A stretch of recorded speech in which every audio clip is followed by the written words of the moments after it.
Yo, what is going on, you guys? Welcome back to another What If video, and in today's What If video, we are doing part 2 of What If Sonic regained the werehog form. And before we go ahead and get into this, make sure you guys go ahead and like the video, subscribe to the channel, and without further ado, let's go ahead and dive right back into this What If.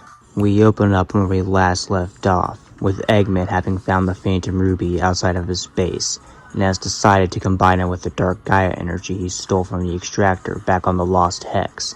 And once combined, it now becomes the Dark Ruby, with it having abilities from the regular Phantom Ruby and having access to some dark Gaia abilities as well.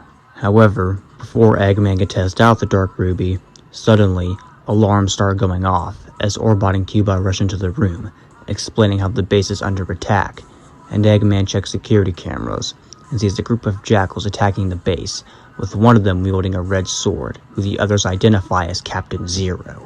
Eggman decides these group of jackals will be perfect to test out his new Dark Ruby. Thus, as they take out more and more badniks, Eggman hops into his Eggmobile and flies down to where they are, and once there, he activates the Dark Ruby, creating more badniks and dark Gaia monsters. Zero and his squad begin to struggle against both the badniks and dark Gaia monsters, as Eggman laughs. Eventually, though, Zero does manage to get past them and attempts to attack Eggman. However, he instead hits the Dark Ruby, and all of a sudden, he begins to see an illusion. The illusion Zero sees is the world taken over by the Eggman Empire, as he stands alongside Eggman, holding the Dark Ruby, as Sonic in his werehog form, alongside all of his friends, lay on the ground, defeated. The illusion then ends, as the Jackal Squad is captured by the Badniks and Dark Gaia monsters, as Eggman approaches Zero, grinning. The Jackal Squad, confused on what they just saw, asks Zero what was that, as Eggman explains. What you just saw is an illusion of what your boss wants his future to look like. The Jackal Squad shake their head, saying their boss would never think of something like that. However, Zero stays silent, not denying it, as Eggman approaches him, grinning, as he asks Zero, Are you interested in making that illusion a reality? Because if you are, then join me, join the Eggman Empire, and we can make it a reality. And all we have to do is defeat a blue rodent and his friends. What do you say, Captain Zero? Eggman asks as he holds his hand out to Zero. Zero looks at Eggman's hand, then at the Dark Ruby, with its crystallized dark Gaia eyes staring back at him, and Zero nods his head, taking Eggman's hand. Thus, Captain Zero and the Jackal Squad join the Eggman Empire. We then cut to a few months later, as we see Shadow the Hedgehog raiding the Mystic Jungle, having been sent here by Commander Abraham Tower himself, who's gotten suspicious of the Eggman Empire, since they haven't attacked in months. Thus, Shadow has been tasked to get to Eggman's base and try to collect as much intel about Eggman's next plan. However, as Shadow makes his way further into the Mystic Jungle, suddenly, he notices 4 jackals following him. Confused and annoyed, he says, Out of my way, now I have a job to do. However, 2 of them attempt to attack him, forcing Shadow to dodge and begin fighting them. Shadow pulls out the green Chaos Emerald, using Chaos Control, slowing down time, as he kicks one of the Jackal Squad members into the air, then throws him down to the ground, leaving only 3 left. And once times return back to normal, the 3 of them attempt to attack him at once. However, Shadow teleports out of the way, and kicks one of them from behind into a wall, knocking him out, leaving only 2 members left. Thus, they try to overwhelm Shadow. However, Shadow easily blocks their attacks, and uses a Chaos Blast, throwing both back, knocking them out cold. Thus, with them out of the way, Shadow continues to make his way through the Mystic Jungle. And as Shadow leaves the Jackal Squad behind, they get back up, and decide this Eggman business their captain put them through wasn't worth it. Thus, they abandoned him. All the while, Zero closely follows Shadow from behind, as Eggman tells him over comms. Your squad was useless against Shadow, as they failed to defeat him. You better not fail me, Zero. Zero, annoyed, would say, Yeah, I got it. Zero glares at Shadow, as Shadow tries to find a way into the base, as Zero says, "You took down my squad, and I'll make you pay, and I'll show you why they call me the ultimate mercenary." Zero then attempts to charge at Shadow with his red sword. However, Shadow sees it coming and teleports out of the way, shocking Zero, as Zero is then kicked into the air, thrown down to the ground, and kicked into a wall, as he screams in pain, as rubble falls on him. As Zero attempts to get back up, he looks up and sees Shadow standing over him, as Shadow says, "Stand down. You can't beat me. The more you try to fight me, the more you're gonna get hurt." However, Zero grabs his sword and attempts to attack Shadow. However, Shadow dodges it and then knocks Zero out cold, as he then refocuses his attention on the mission as he breaks into Eggman's base. Zero would eventually manage to pick himself back up and would manage to make his way to the base Eggman's currently at, nearby Station Square. And as he walks in, Eggman sees him and looks annoyed as he says, "You and your squad failed to defeat Shadow, and your squad abandoned you in the Empire. So please tell me, why should I keep you in the Empire?" However, Zero then screams in a fit of rage and begins destroying stuff out of anger, catching Eggman off guard. However, as Zero keeps destroying stuff in the base, an evil idea forms in Eggman's head as a grin appears on his face, as he tells Zero to follow him. And as Zero does so, Eggman proposes that Zero uses the Dark Ruby himself. This way he can get revenge on Shadow and could potentially help him with his next scheme. Zero, however, would be cautious about using the Dark Ruby, but Eggman would manage to get into his head, manipulating him, as Eggman reminds Zero of the illusion they saw when they first met, as Eggman asks Zero, "Don't you want to make that illusion a reality? Don't you want to prove to both Shadow and the world that you have power and that you're not weak? The only way you can do that is by using the Dark Ruby, and with it, the possibilities will be infinite. So what do you say, Zero?" Zero would think for a moment, before nodding his head in agreement, as Eggman leads him to his lab. And on that day, Infinite was born. We then cut to a few weeks later as we see Shadow the Hedgehog inside of Gun HQ as Rouge informs him of his next mission, with her explaining how Eggman's attacking Sunset Heights. However, there's no real strategic advantage to it. Shadow, confused, would end up saying, "I can't imagine the Doctor would do something like this without reason." No kidding, and there's a rumor going around that old rotten Eggman's been developing something, so... Well, has anyone else been sent?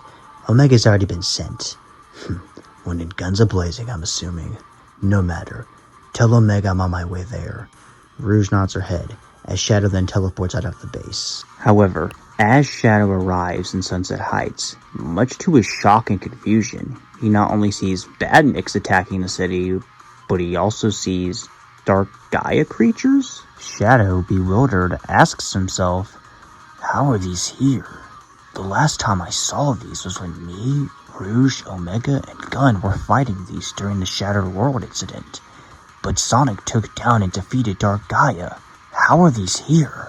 Shadow, however, pushes it off to the side and begins skating around Sunset Heights, destroying badniks and Dark Gaia monsters, and eventually manages to make it to Omega's location, only to watch in horror as Omega's nearly destroyed as he screams in pain as he falls on the ground, defeated, as Shadow, horrified, screams, "Omega!"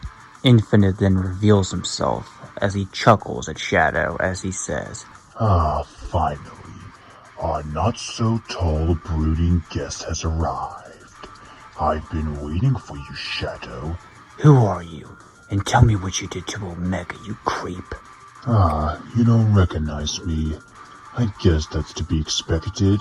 After all, my old self was incredibly weak. But you may call me Infinite.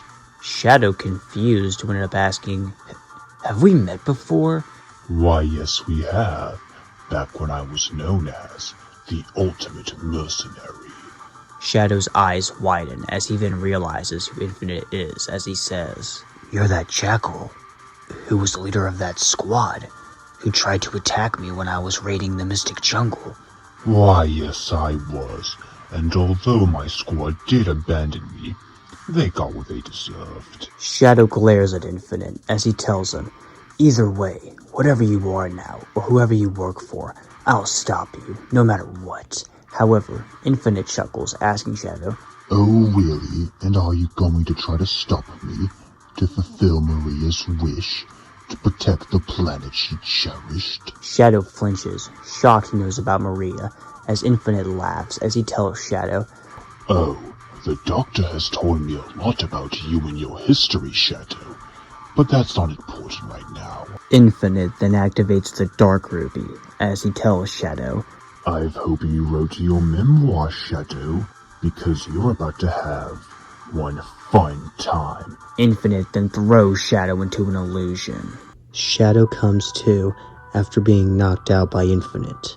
However, much to his confusion, he finds himself at Eggman Land? Shadow, although not being here during the events of Sonic Unleashed, knows fully well what this place is, and knows that Sonic destroyed it a while back. And confused, he asks himself, how is this possible? This place shouldn't be here. Sonic destroyed it. However, Rouge then manages to get a hold of Shadow on his comms, as she asks him what his progress is on picking up Omega. Rouge, what are you talking about? Hello? We're going to go pick up Omega, remember? Ugh, get yourself together, Shadow.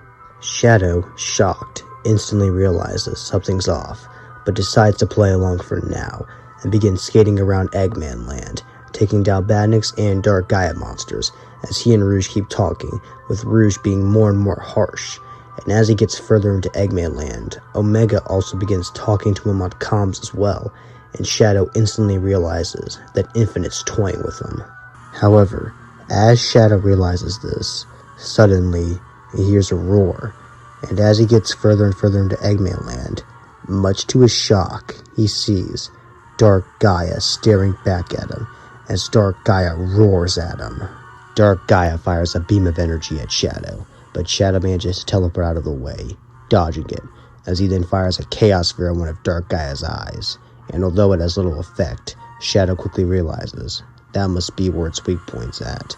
Thus, he begins targeting Dark Gaia's eyes. As Shadow begins targeting Dark Gaia's eyes, firing multiple Chaos Spheres at them, while also using multiple homing attacks, Dark Gaia responds by throwing pieces of Eggman Land at Shadow, while also firing multiple beams of energy, all of which Shadow struggles to dodge. And as he goes in for another homing attack, he's thrown into a wall by a piece of Eggman Land thrown by Dark Gaia, as Shadow struggles to get back up. As Shadow keeps fighting Dark Gaia, the more he realizes he's losing this fight, and that if he's gonna win, he needs to come up with a plan now. But before he can, he's thrown back into another part of Eggman Land by Dark Gaia. And as he struggles to get back up, he quickly realizes there's only one possible way he can win this. Thus, Shadow removes his limiter rings. However, even with his limiter rings removed, Shadow still struggles to take on Dark Gaia, with Dark Gaia pepper spraying Shadow with multiple beams of energy, and Dark Gaia throwing multiple pieces of Eggman Land at Shadow, all of which Shadow struggles to dodge, and in a last-ditch effort, Shadow teleports in front of Dark Gaia's eyes, and uses a powerful Chaos Blast, and although it does do some decent damage, it's nowhere near enough to defeat Dark Gaia, and as a result, Dark Gaia grabs Shadow, and then throws him out of the illusion. Shadow lands on the streets of Sunset Heights, exhausted, as Infinite laughs, impressed that Shadow's still alive, as Shadow asks Infinite, what are you and the Doctor planning? The end of an era. Soon the Eggman Empire will conquer the globe, and your friends will be defeated. But I have to personally thank you, Shadow. Had you not beaten me, I wouldn't have become what I am now. Thus, let me give you a token of gratitude. Infinite then uses the Dark Ruby to fire a massive beam of energy at multiple buildings, causing them to begin collapsing around Shadow. And as Shadow attempts to skate away, Infinite prevents him, kicking him into the remains of Omega, and all of the buildings collapse on Shadow and Omega's remains. Infinite then gets contacted by Eggman, as Eggman asks Infinite, Infinite, has Shadow been dealt with? Yes, Doctor. Shadow's been dealt with. Good. Now head back to the base. The main attack's about to begin, and we need you here. Infinite nods, and then flies back to the base. And that's where we're gonna end this what if for right now. So what did you guys think? Did you expect Shadow to take on an illusion of Dark Gaia? Or did you expect Eggman to combine the Dark Gaia energy with the Phantom Ruby? Leave your thoughts in the comment section down below, and make sure you guys go ahead, like the video, subscribe to the channel, and I'll see you all in the next one.